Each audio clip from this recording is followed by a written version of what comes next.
Herkese merhaba. Bugün duygusal olarak sağlıklı olmamız için gerekli olan bir iletişim türünden bahsedeceğim. Gerçek iletişim. Gerçek, acaba insanlarla ne kadar gerçek iletişim kuruyoruz? Eşimizle, sevgilimizle, anne babamızla, çoluk çocuğumuzla, arkadaşlarımızla. Maalesef fark ettim ki çoğunlukla gerçek bir ilişki kurmuyoruz.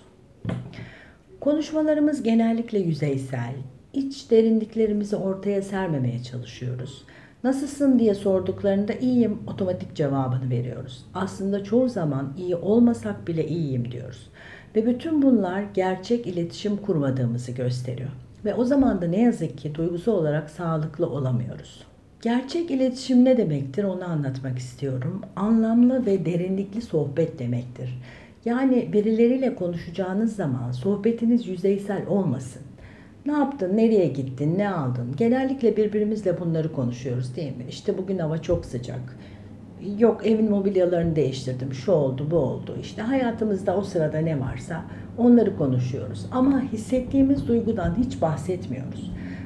Sanki ne yazık ki aslında yine çocukluk diyeceğim ben. Büyürken eğer duyguları konuşmadıysak, büyüdüğümüz ailede duygular konuşulmadıysa, mesela çoğu insan seni seviyorum diye söylemekte zorlanıyor çocuğuna bile. Hiç söylenmemiş, hiç duyulmamış duygular. Sanki duygulardan bahsetmek ayıpmış gibi. Oysa biz bir Akdeniz ülkesiyiz. Çok da duygusal bir milletiz. Hisliyizdir yani. Bir film izlediğimizde ağlarız, coşkulanırız. Ama bunları hissettiğimizi birbirimizle paylaşmak sanki ayıpmış gibi, yasakmış gibi. Bir garip de kural var toplumda.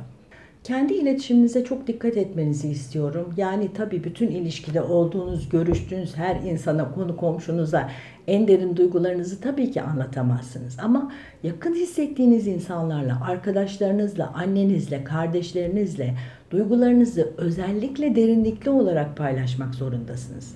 Gerçek bir iletişimi ancak böyle kurabilirsiniz ve birbirimizi gerçekten ancak böyle anlayabiliriz. Eğer gerçek bir iletişim kurmazsanız çoğu ilişkiniz çöplüğe döner. Ben iletişim çöplüğü diyorum buna. Bu ne demektir? Mesela bir arkadaşınızla bir sorun yaşadınız. İçinizde kötü bir şey hissettiniz. Sizi üzecek bir şey söyledi, kıracak bir şey yaptı. Bunu farkında olarak ya da olmayarak yaptı ama siz bu hareketinden dolayı ona üzüldüğünüzü ya da kırıldığınızı hiç söylemediniz. Neyse dediniz, üstünü örttünüz, içinize attınız, geçiştirdiniz. Benim kaç yıllık arkadaşım boş ver şimdi bunu söyleyip de sorun yaratmayayım dediniz ve sustunuz. Daha sonra böyle bir şey yeniden tekrarlandı ya da buna benzer bir şey yeniden tekrarlandı. Siz hep sineye çektiniz, çektiniz ve sonunda belki karşı taraf da aynı şekilde bir şeyler yaşıyor. Sizin farkında olmadan yaptığınız herhangi bir hareket, herhangi bir ona yardım etmeme, yanında olmama diyelim. Hiç farkında olmadan da bazen böyle şeyler yapıyoruz. Her an her şeyin farkında olmamız çok da mümkün olmuyor. Belki siz de onu kırdınız ve o da sustu. Karşılıklı sorun yaratmayalım, kavga etmeyelim diye, aramızdaki arkadaşlık bozulmasın gibi iletişimi sürdürdünüz. Yani burada bir iletişim devam ediyor ama bu aslında çöplük bir iletişim. Çünkü hiç kimse gerçek duygusunu ortaya sermedi. Kırıldığını, üzüldüğünü ya da öfkelendiğini söylemedi.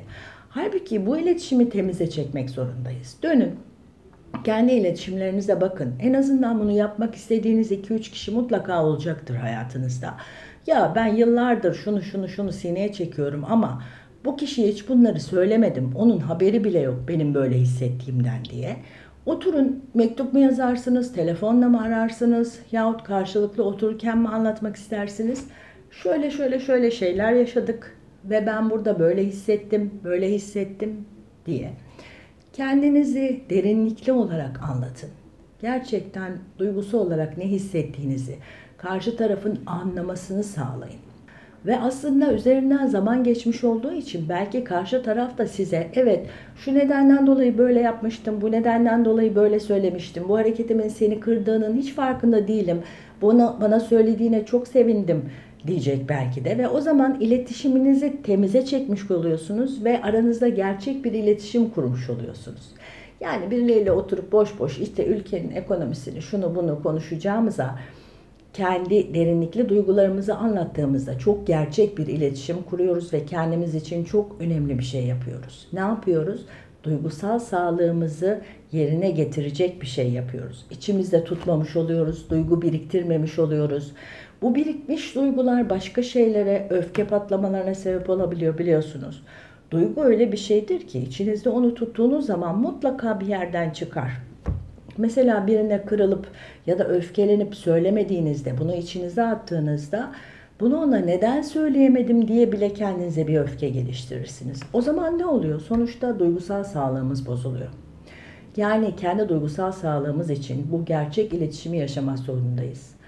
Bazen de böyle bir gerçek ilişki kurabildiğimiz dostlar çok kıymetlidir ve hatta onlarla birlikte sessizliği paylaşabilirsiniz. Bazen çok bir şey konuşmamız gerekmez ama gerçekten sessizliği paylaşabilmek çok kıymetli bir şeydir. Boşluğu doldurmak için konuşma ihtiyacı hissetmeden her iki tarafın da birbirinin duygularına saygılı olarak ve hatta o sırada oluşmuş olan sessizliğe de saygılı olarak susmayı bilebilmesi de çok kıymetlidir. Yıllar önce böyle bir şey yaşamıştım. Bir arkadaşım, çok yakın bir arkadaşım, babası hastanede yoğun bakımdaydı ve hastaneden de artık iyiye gidiş olmadığını, kötü haberi bekleyin gibi bir şey söylemişlerdi. O da geceyi geçirmek üzere bana geldi ve bütün gece birlikte sustuk. Ve sonra da gerçekten babasının vefat haberi geldi. Daha sonra, yani aylar sonra belki de yıl geçmişti aradan, tam hatırlamıyorum. Bana o gece birlikte susmamızın benim için, kendisi için ne kadar kıymetli olduğunu, onu ne kadar iyi hissettirdiğini söyledi ve hiç konuşmamış olduğumuz için bana teşekkür etti. O gece başka türlü geçemezdi dedi. Yani konuşulacak bir şey yoktu. Bazen hayat öyle bir noktaya gelir ki konuşmak bir işe yaramaz. Hiçbir söz, hiçbir şeyi teselli etmez. Yani hayatın çaresiz anları da var.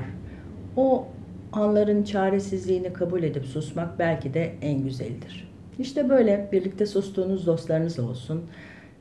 Ve birlikte susabilmeyi başarmak için öncesinde dediğim gibi sağlıklı ve gerçek ve derinlikli sohbet ettiğiniz insanlarınız olsun. Dilerim hoşunuza giden bir video olmuştur. Hepinize şifa olsun. Sevgiyle kalın, sevgide kalın.